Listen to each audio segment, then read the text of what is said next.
नमस्कार सर्व शेतकरी मित्रांचे पुन्हा एकदा सहर्ष स्वागत करतो। सर्वांचे पुन्हा एकदा सहर्ष स्वागत करतो। अत्यंत महत्त्वाचा व्हिडिओ हा सर्वांसाठी ठरणार आहे। व्हिडिओ शेवटपर्यंत नक्की बघा। राज्यात जर बघितलं तर सध्या जे आहे पुन्हा एकदा भयंकर पावसाचे अपडेट आहे। कोणकोणत्या जिल्ह्यामध्ये पाऊस पडणार आपण जिल्हा वाईज बघणार आहोत डिटेल अंदाज। तर उद्या आता मी तुम्हाला जिल्ह्यांची नावं सांगतो। उद्या कोणकोणत्या जिल्ह्यामध्ये पाऊस आहे बघा। सोलापूर जिल्ह्यामध्ये संपूर्ण सोलापूर जिल्ह्यामध्ये भाग बदलत हा पाऊस पडणार आहे। धाराशिवमध्ये पावसाची शक्यता आहे। लातूरमध्ये पावसाची शक्यता आहे। नांदेडमध्ये पावसाची शक्यता आहे। यवतमाळमध्ये सुद्धा शक्यता आहे। अमरावतीमध्ये शक्यता आहे। म्हणजे ह्या पट्ट्यामध्ये आता उद्या 100% पाऊस आहे।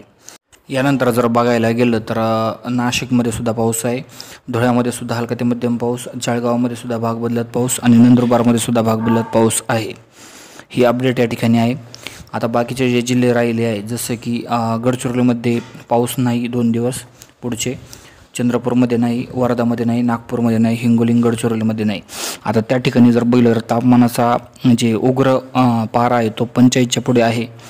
2 दिवस सुद्धा हीच यानंतर जर बघितलं तर जे आहे परभणी, जालना, बीड, धाराशिव, अहमदनगर, औरंगाबाद या भागात थोडं ढगाळ परिस्थिती राहणार आहे।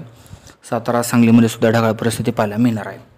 त्यानंतर जर बघितलं तर इकडं अकोला, वाशिम, बुलढाणा या भागामध्ये सुद्धा ही स्थिती आहे। त्यानंतर ठाणे, पालघर, यानंतर रायगड, रत्नागिरी या भागात सुद्धा ही स्थिती आहे।